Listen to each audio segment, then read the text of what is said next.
As of January 19, the number of people infected with COVID-19 in Japan reached a record high of 41,485. This is a significant increase of 28,241 compared to the same day the previous week. About 80% of the infected people were infected with the Omicron variant, which is said to be 4 times more infectious than the Delta variant, so the number is expected to increase.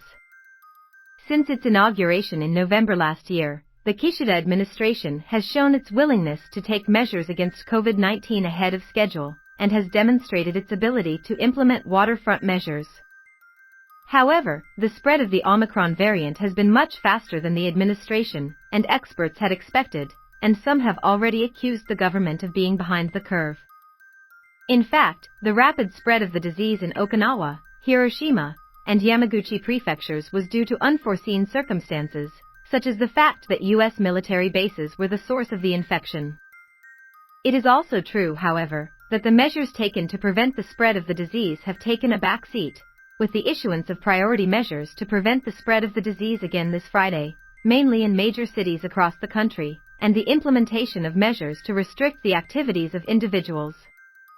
Considering the high infectious power of the Omicron variant, it is not easy to predict how far the number of infected people will increase, but I wonder if it is appropriate to make a fuss about the record number of cases every day. The other day, NHK, a public broadcaster, reported the first death of a person infected with the Omicron variant. That was all NHK reported, but when I looked into it, I found out that the deceased was a woman in her 90s and died of a severe underlying disease. It must be said that it was deliberate for a public broadcaster to report the death as if it was caused by the Omicron variant, and to leave out the explanation of the condition of the deceased. The mass media in Japan tend to have a leftist ideology and beliefs, and NHK, a public broadcaster, is no exception. NHK, as a public broadcaster, is no exception to this rule. In other words, by emphasizing the horror of the Omicron variant more than necessary, the media is trying to instill a sense of fear in the public and encourage them to pay closer attention to their reporting. Incidentally, NHK's income from viewer fees has been declining in recent years. This is due to the increasing number of young people who do not watch TV, and the public's rejection of its anti-Japanese reporting stance. Although the Broadcasting Act stipulates the obligation to pay for public broadcasting in Japan, there are still many issues to be resolved, such as the question of how this should be done, which has been raised in the Diet, and the trust of the public has fallen to the ground, including the aggressive method of collecting viewer fees.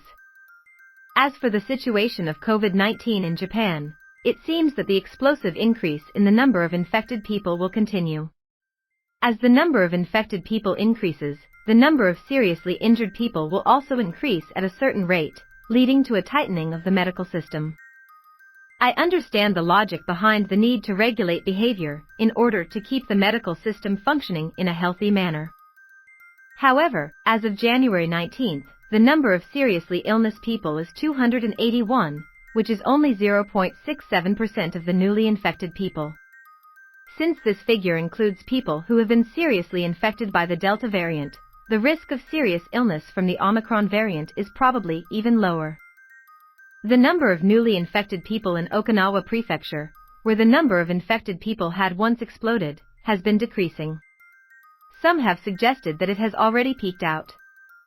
In the U.S., more than 1 million people a day were infected, 140,000 people were hospitalized, and many died. If the situation were to be translated to Japan, more than 350,000 people a day would be infected, and about 50,000 people would be hospitalized. This point is heartbreaking. However, even in the U.S., the number of new infections has started to decline, and is said to have peaked out.